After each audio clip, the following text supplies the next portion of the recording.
Well, welcome back to the Small Business Mindset. If you've heard me talk over the past few months about one of my favorite books that I've read is Profit First. And I know we're going to talk about a different author today who's kind of focused on a similar topic, but I love talking about money and finance, especially how as small business owners or individuals in general, we can increase our wealth and our understanding of that environment because it's very possible for anyone to do this. So joining me today is Suzanne Mariga.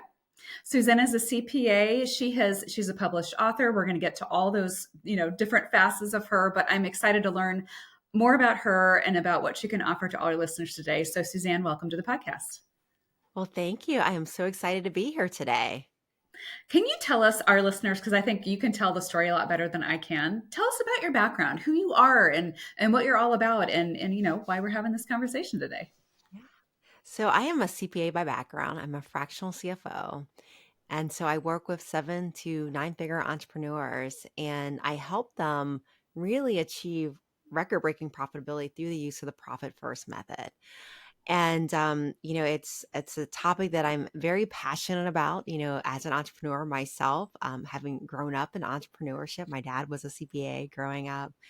And I feel like that's how we do our best work in the world, right? We create win-win situations, and by creating profitability, we create margins that allows us to bring our best products and services to the world. I love it. That's great. So I know I'm glad you said you work with 7 to 9 figure businesses, which is very exciting, but I'm assuming you probably didn't start there. Would that be fair to say?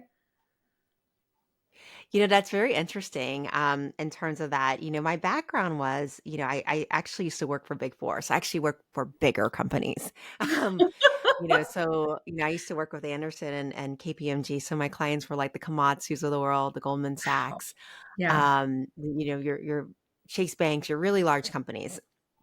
And when I started my own business almost 17 years ago, you stop counting after a while. Isn't that crazy? I remember some of my first clients coming to me and, they were so bent on not paying taxes, right? That what was happening was they would literally cut their own ankles to cut the IRS ankles. Yeah. And, the first year, you think you're doing a great job. They're getting refunds, they're getting earned income credit. And then around third year, you're like, I'm going to be retiring one day and I'm worried about you because you're not paying Social Security and Medicare because you're not paying taxes. You don't have any income, right? You don't own your own house. You're paying rent. You're leasing your car, or you've got a loan payment. And really the only way to turn that around is to make profit something that you are proud of, right? And really creating intentional profitability, which is why I'm super excited about Mike McCowitt's Profit First system. Where we literally teach entrepreneurs to take their profit first, literally engineer through physics, movement of money into bank accounts, create intentional profitability. And Kirsten, I can talk about what profit first is if you're I would love that. I mean, I I feel like my mind was blown when I first heard about this concept, which is not a complicated concept. But walk us through that. I mean, what is profit first? Yeah. So what Profit First is it's a system, it's a cash management system that works with our intrinsic behaviors as humans. So it works with our natural psychological and biological behavior. And there's something called Parkinson's law. And what Parkinson's law teaches us is that we as humans, we're efficient. The more you give us, the more we're going to use of it, right? I like to think of like what happens when your teenage son goes, "Mom, I really want to go to Golden Corral for lunch," right? And you're like, okay, all right, my soccer playing son wants to go to Golden Corral. I have never left Golden Corral proud, right? You see the salad bar, you see like the meats, you see the dessert, you see like the 3 stacks of plates on each side of like the room, and like never have left Golden Corral with one plate, right? I've always walked the walk of shame as I left, right? And you roll out of And there feeling like, you go home, you go to sleep, and you have food coma, right, for the rest of the yes, day. yes. On the other hand, when I go to like an order of dinner, right? Like Kirsten and I, we go to an order of dinner, we get these small 5-inch plates, right? And we eat at this order of dinner. We eat everything that's on a skewer. We eat lots of vegetables. We have lots of fun meeting new people, and we always leave full. None of us ever leave these order of dinners hungry. And the reason why is we eat less, but we eat less, and we eat less because our plate size is less, right? It's a small 5-inch plate compared to the many choices of, like, it's almost like an all you can Manhole eat cover, contest, yeah, right? Exactly. And what happens is that the same thing happens in entrepreneurship. When money is flowing, when cash is plenty, my entrepreneurs are asking me questions like, "Hey, Suzanne, can I get that corporate car? I saw something on TikTok that I can get a $25,000 tax deduction if I just buy this 6,000 pound gas guzzler, or I feel like this is going to be my year. I feel like this is the year that I can expand into my brand new office space, and can this happen for me?" And on the other hand, when things are kind of iffy, right? When we don't really know what's happening in the economy or who's going to be president, right? Like 2024, they're sure. asking me questions like, what can I cut right now? Like, what expenses can I cut right now? Because I don't know if next month I'm going to have the sales to be able to cover the overhead or the employees that I have, right? Right. Or like, did you hear a rumor that, Trump's coming back? Are we going to get more PPP money, from this? Um, and the questions are different simply because the cash availability is different, right? When money is plenty, when there's plenty, we spend like there's plenty, and when there's lack, we're Right. holding on to those dollars like every penny counts. And so what Profit First does, it works with that natural human tendency.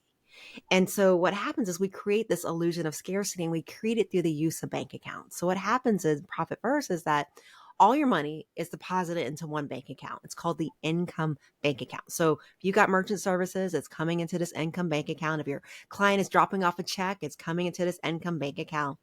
And then twice a month, you're going to allocate to different bank accounts according to your various purposes. Kind of like Dave Ramsey's envelope system. As soon Sure. as you get your paycheck, money's allocated into different envelopes. You might have an envelope for groceries, an envelope for dining out, or envelope for rent or mortgage, but you got an envelope for every purpose of your life.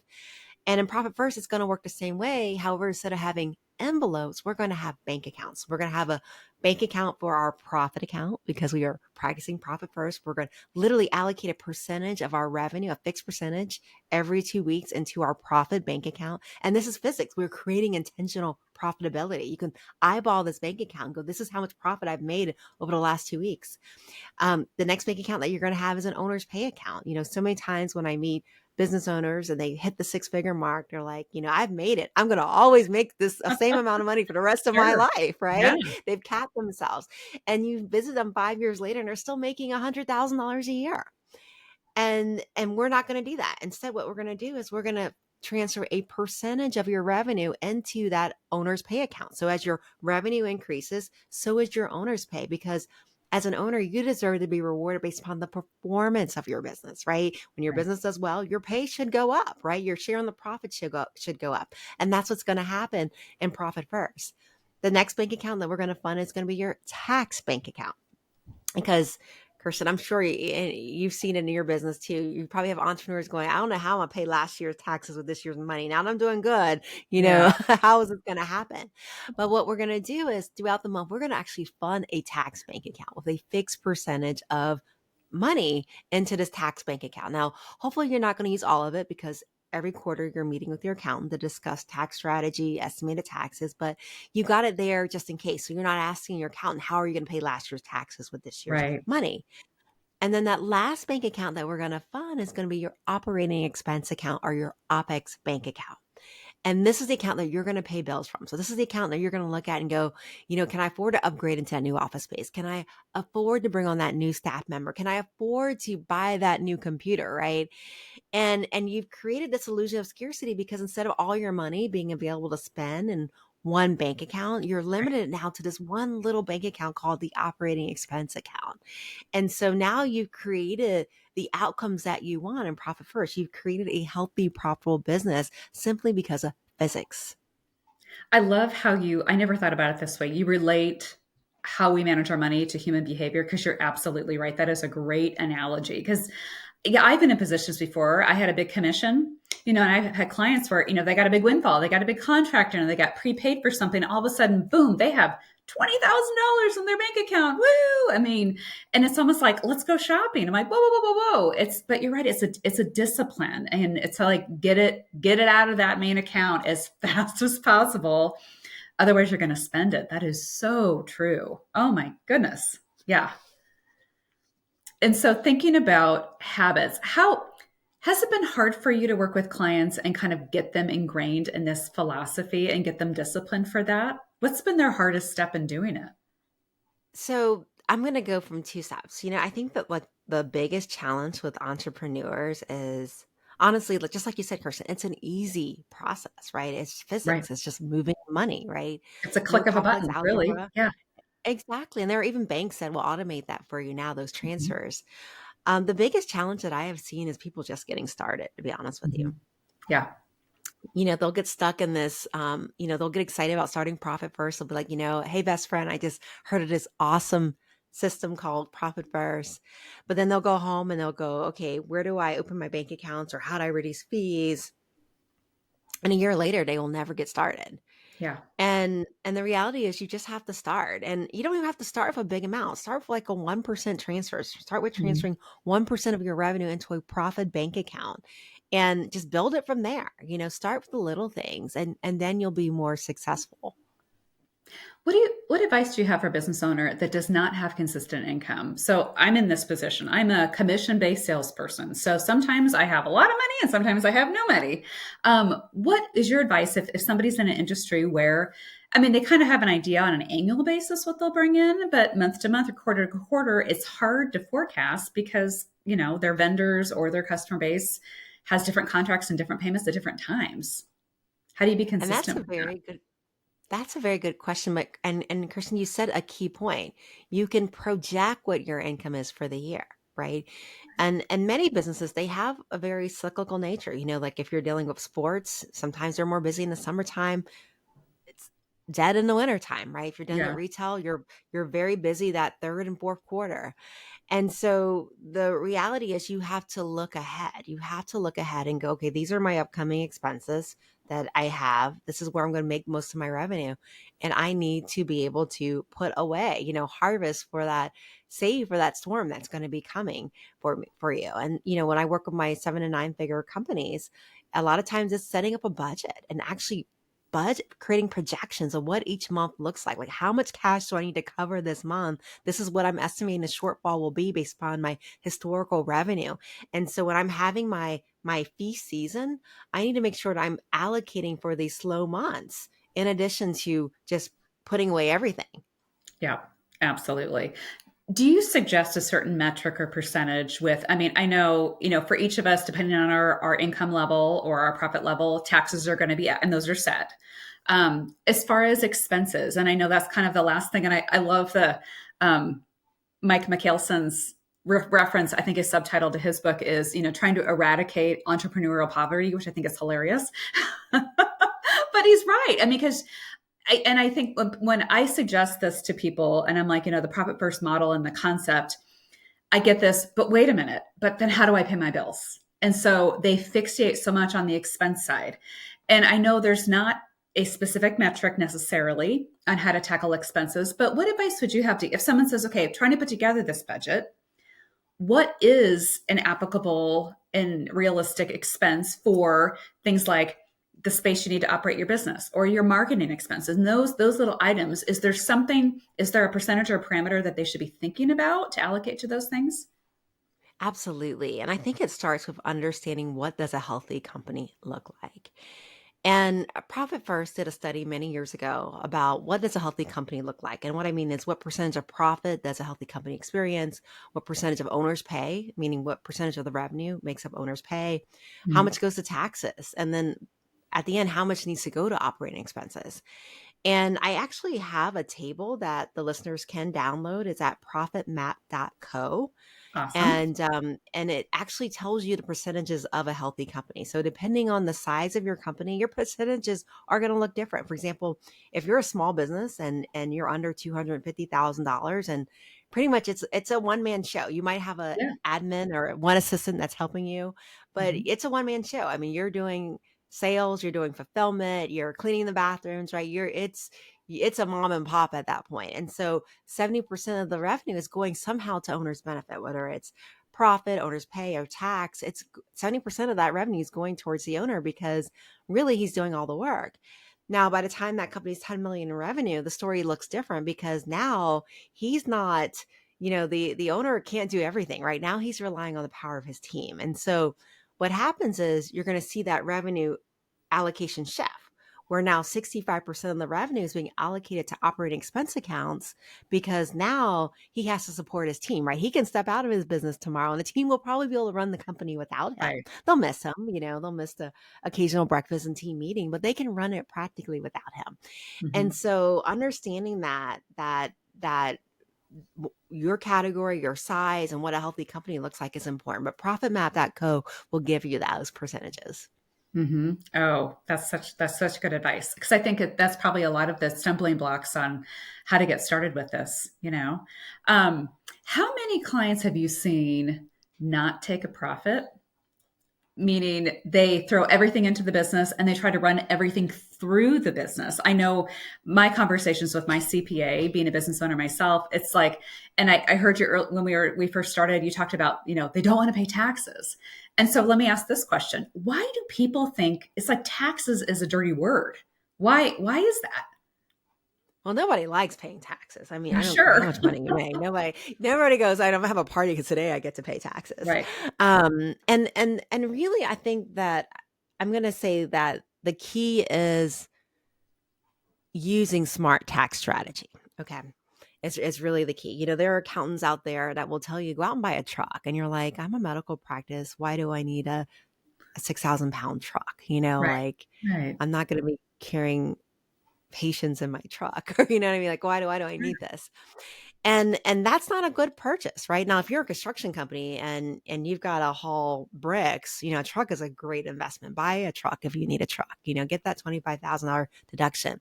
So first of all, it's using tax strategy that really promotes what's going to create a healthy company or your long-term goals. So, you know, I have clients and, they are scaling at this particular point and they're like, okay, how do I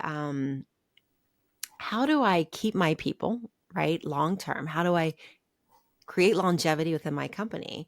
But at the same time, I want to reduce taxes, right? Because we know that when we hire people and they stay with us a longer time, they get better with their jobs, right? That first 3 months, I think all of us will tell you are like, if you're raising a new employee, it's like pulling your hair out, right? Yeah. You're like, how do Yeah. we log into our phone system? How do we check our email? Please make sure you respond within 24 hours, right? But after that 1 year, they are amazing, right? And they get better at their jobs. They get more efficient. They start to give you ideas by year two, right? And so one of the things that's important is creating that longevity. And so what we'll say is, how do we create longevity while still reducing taxes? And one of the things that we'll look at is maybe we'll go into like a 401k plan, but not just a regular 401k. We want to get like a 401k that has vesting in it, where they've got to be with us for 6 years of fully vest. And we're going to get getting a tax deduction every year for these contributions. But if they Mhm. leave us by year 1 or 2, that's okay because we've got a tax deduction all these years, but they can't take it with them because they didn't invest. They didn't stay with us for that full 6 years. And so Yeah. what I'm going to do now is I've got tax deduction. Hopefully that it incentivizes the person to stay. But if they don't stay, then I just made myself richer because I've got all this money now that's been forfeited sitting in the 401k that'll probably one day go to me. Wow. My goodness, that's really interesting. Yeah. I know, when in my world, so in real estate, when I'm talking, most of the time our tax conversation centers around capital gains tax. So I work with a property owner, and a lot of times they've owned the property for 20, 30, 40 years. They bought the building when they were young in their business ventures, and the building was to occupy their business in. And now they're retired. Maybe they've sold the business, or they're a landlord and they're leasing the property, and now it's time to sell. And every single one of my clients says, but I don't want to have to pay capital gains tax. And my response to them, I said, well, let's talk about that for a minute. Unless you're in a position where you're getting ready to sell an asset because you're in retirement and maybe the time is right or the price is right, there's all kinds of circumstances. If you do not need that cash, then let's go 1031 exchange it and buy something else and reinvest it and kind of continue on down the road. More than likely, though, the whole purpose they bought that building is so they would have extra cash in retirement. And so I have to sit down with them and do a little simple math, and let's say, well, let's talk about what you bought the building for 30 years ago, which is probably a fraction of what it's worth today. At the same time, they probably use their company to help pay the mortgage or the lease, right? And then many times when they retired or sold the business, they were a landlord, so they got income off of that. So when I add all of that up, and then I even take out that capital gains tax, they are still so much ahead. And it's so funny though, but they're like, but I don't want to pay taxes. And yes, I get it. I mean, it is what it is. But taxes also provide all of those somewhat, I'm going to say wonderful, public school systems, our roads, our infrastructure, all that kind of stuff. But I think as much as I'm sure, I mean, obviously this is your world, you deal with it every day. Sometimes I want to laugh at my clients and say, if the worst thing you have to do is pay taxes on your conservatively $1 million profit that you just made off of this lifetime of making some phenomenal financial decisions, boo-hoo. I think we can handle that together. I think we can. Exactly. Yeah, And that's the absolutely. key. They forget that they actually made money, They right? made money, And but they don't. I mean, I think it's an instantaneous gratification thing. It's not. They forget. Oh, let's go back in time and really, really understand the history of the financial growth of this asset, not just like what's hitting me right now, but it's here and now, and that's what's important to us. Just like the example you gave. If you're at the Golden Corral and there's three plates, then why wouldn't you get three plates? I mean, just take it right, all as it goes. take some capital Absolutely. gain on our plates, right? Yes. What um, advice would you give on the profit side? So I know last couple of years after I read the book, went out, set up my bank accounts, discipline with that. I keep a spreadsheet. It's hard, but it's like every time it comes in, it goes in those buckets, which is really cool. And it's nice to see that, grow in that direction. I will be honest with you though. I mean, I think a lot of people they have a hard time distinguishing between profit and then paying themselves kind of a dividend off that profit and funding their lifestyle. And so, can you talk a little bit about that? Because I think you're right. Before they probably enlisted in the profit first mindset and disciplines for their financial life, they probably work to fund their lifestyle. And how can we, if you're a business owner, shift into not thinking that way? and what do you mean? They're I just so I understand, Kristen. They're Well, they're I underpaying think themselves. yeah, what I see a lot of times, clients of mine or business owners in my world, they will somehow figure out a way to fund their lifestyle, maybe to their detriment, by trying to figure out a way to get the business to pay for it. But then the business Oh, isn't profitable. I mean, there's all these kind of levers you can pull. Sometimes, yes, it works. Like you just said, if you own a landscaping company and it makes sense to buy a brand new Ford F-150 top of the line truck, okay, that makes sense. Sure. But if you can't and maybe you lease it because it doesn't make you don't have the capital to buy it outright or whatever. I feel like they stretch themselves so thin keeping up this lifestyle appearance, or they get a big windfall, or they land a new contract and they go buy themselves a brand new personal home that's double or triple the size of their own home instead of creating this padding for when the lean times come. And then what breaks my heart so much is that when lean times do come, COVID, for example, back in 2007, 2008, the one commonality I saw that kind of ran through both economic times was the fact that the companies, large or small, that actually had very solid footing and kind of kept within their mission and their goals, and they kept up with them, they came out the other side even stronger than before, versus the companies that they were excited and they were rolling, they were profitable, but I feel like they jet rocket off the base, and they were investing in new things and trying new things and all this stuff and spreading themselves out. And I'm all about the risk, but those are the companies I felt like just felt like a deck of cards, a house of cards at the end of the day. And I would love, from your perspective, did you see that happen to clients throughout that time? And what yeah. advice would you have when you are profitable and you're rocking and rolling and you're doing great? How much do you pull out of that business to support your lifestyle? Or do you? I Yeah, no, thanks for clarifying your question. I definitely understood. And I saw it too in different areas. I think COVID was a unique time. There was PPP money, ERC money. Yeah. There were companies that had their best year ever because of COVID. Absolutely. And 100% meal write off. So why not buy more meals and have them delivered by Uber if it's Right. 100% write off, right? And what happened was people's lifestyle increased, right? They were making more money. They were getting more cash, right? With Parkinson's law was heavy into play. Instead of going to Target for clothes, suddenly Saks Fifth Avenue became a possibility, right? For Right. some of us. Right. And unfortunately, 2024, we saw a lot of downturn in some companies too. Mhm. Um, and and one of the hardest parts, even in the businesses, we saw it, where they stocked up on labor because labor was so hard to get during COVID that they overhired, and then had Mm. PTSD when it came to letting people go because we might not be able to find these people again when we need them. Right. And it's that psychological shift of, now that I've increased my lifestyle, right? Now that I've gotten used to living a different way, how do I flux when there's famine?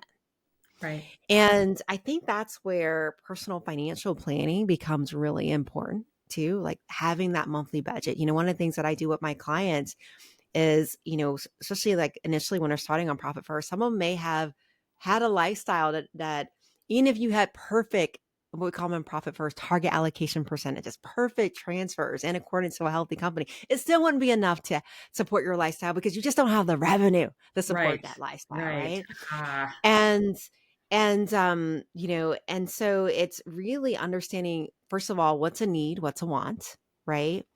And and really digging deep, because what I think is a need, having new clothes, may really be a want. Maybe I can look a little baggy if I needed to, right? Don't have to go shopping every week for clothes, right? Because people might see me next week on another podcast, right? right. And and so it's important to separate needs and wants, and separate what is a fixed cost, what are my obligations that I cannot get out of, right? And figuring that out. And then also, even in your personal life, creating a process. Like one of the things that I do personally in my life, and I recommend that my clients do this too, is I have transfers that happen in my personal life. When I get paid, money goes to the church, money goes to savings, money goes to retirement, and these things happen automatically. Mhm. I don't sit there and write a check. They're automatically transferred at fixed intervals throughout the month. Right. And creating those same controls that you would have in your business to create intentional profitability, you're going to create that in your personal life also. Let's talk about emergency funds for a minute because I think, there's no perfect amount necessarily, but I feel like there's maybe some parameters that can guide us. So what would you suggest? Business ownership side, I mean, personal side I think is a little different too. What would you advise a business? How much should they have in reserves? How many months of expenses and all that kind of stuff? What should they budget for? It's actually very similar to personal. We recommend 3 months of reserves for a business. If you can get 6 months, that's even better, but Right? 3 months at minimum to cover the costs that you're not going to be able to get out. So we call these the bare minimum costs. Like, what do I need to keep the lights on, payroll made for the next 3 months in case there is zero revenue? Now, hopefully that never happens in our Right. business, but Yeah. in case there's zero revenue, this is what we need to have in reserve. So 3 months of that, just like in your personal life, you would want to have 3 months savings if you have another spouse that has a job, six Hmm. months if you're the sole earner in that family.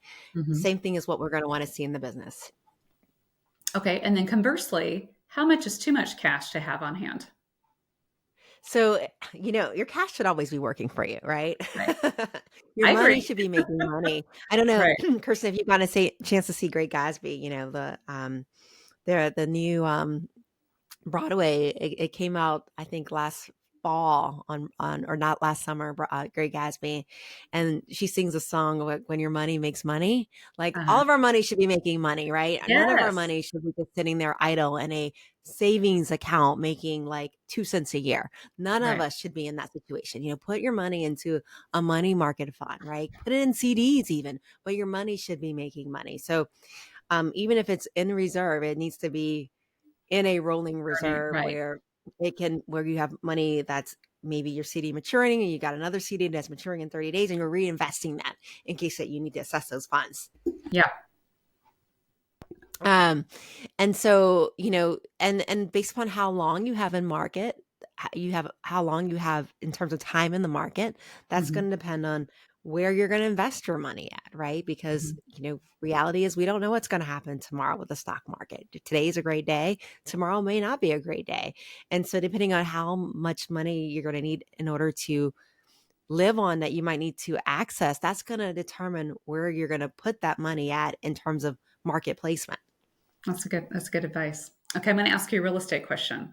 In your opinion, when is it a good time for an owner of a business to own the property they occupy for their business? And when is it a good time for them to lease the property they occupy for their business? So I think one of the most important questions is, how long are you going to be in business? Yep. So if I'm retiring in the Absolutely. next 5 years, I probably should not be buying real estate, right? That's absolutely true. I'm glad you brought that up because the first question I always ask my clients when we meet about a property, I said, "What's your exit strategy?" And sometimes they look at me funny. They're like, "Wait a minute, I'm just getting started in business." And I said, "Well, but you have to start thinking about that." And I'm so glad you said, if it's 5 years or less, that's a very different dynamic than 20 years or more. And what your intentions are. I have several clients though. It depends on how they're structured. For example, I work with several nonprofits. Um, sometimes their models work better because maybe they apply for more federal or state loans and grants, excuse me, and it doesn't behoove them to own the property, but some of them it does. So it's just a variance in that. So talk with me pros and cons because I get this question a lot, and I think everyone kind of has a different fortitude or appetite for being a business owner. And because it's not just owning the property and building wealth that way, it's also managing the property and taking care of maintenance or any other issues that come up with it. Or maybe you're a landlord because you inherited tenants and something in that way, which can be financially a great thing to have, but physically and time wise, it could be a burden for somebody. So, from a financial perspective, and considering all those factors, what do you recommend for somebody that as they consider a property like that? So in terms of buying a property, like what are some things that they should be looking out for Yeah. from that perspective? I think first of all, like I mentioned earlier, it's understanding, how long do I want to be in business, right? Yeah. Because from a timing perspective, does that make sense? Also, where am I financially? Like, how much mortgage can I afford? Because none of us want to be in a place that we are cash poor every month because we're just working to meet the mortgage, Yeah. right? None of us want to be in that position. And so you want to be able to look back on your last 18 months, 24 months of financial statements and say, was I healthy enough to be able to afford this mortgage that I'm applying for today? Like, yeah, I might have had a great month last month, but how was I 18 months ago, 24 months ago? In Profit First, one of the things that we do is we actually create a mortgage bank account where we're literally funding this bank account for our mortgage payment, our imaginary mortgage payment. Okay. Yeah. And Yeah. maybe this is like after rent. So like that difference between rent and mortgage payment, that difference, right? Now, if your rent is more than mortgage, that's a different story. You need to talk to Kirsten right now. Okay. If your rent is more than mortgage, Right. hi, get off this podcast and call her today. But if there's a difference between your mortgage and your rent expense, put that difference into a mortgage hold account and see how comfortable is it paying into that mortgage hold account and putting money away. Because two things. One, you're creating a cushion. So if there is a rainy day, you've got money in this mortgage hold account. But second of all, you're seeing it. Can I afford this? Can I really afford to make this type of payment every month? And also, like, if it's your best years ever and you are killing it in the market and you've got excess profit, maybe buying some commercial real estate might be a good thing, because we're talking cost seg studies here. We're talking like massive tax write-offs that can get you in some lower brackets, especially if you're in that 37% bracket living in California. Oh my gosh, we need to Ooh, find some cost seg studies today, right? yeah. And so looking at your personal life and your business, like, where are you at in terms of being able to afford that? Oh, that's such great advice. As we kind of wrap up our conversation today, Suzanne, what are some great tips that we can leave our listeners with to think about not only using the profit first model, but moving forward with the financial health and stability of their business? So I would say one of the biggest things that's most important, and it's actually not financial at all, but it literally is the starting point, is, what does winning look like for you? Like, what at the end of the day, when you look back in your life 10 years from now, what would say, Suzanne won. Kirsten won, right?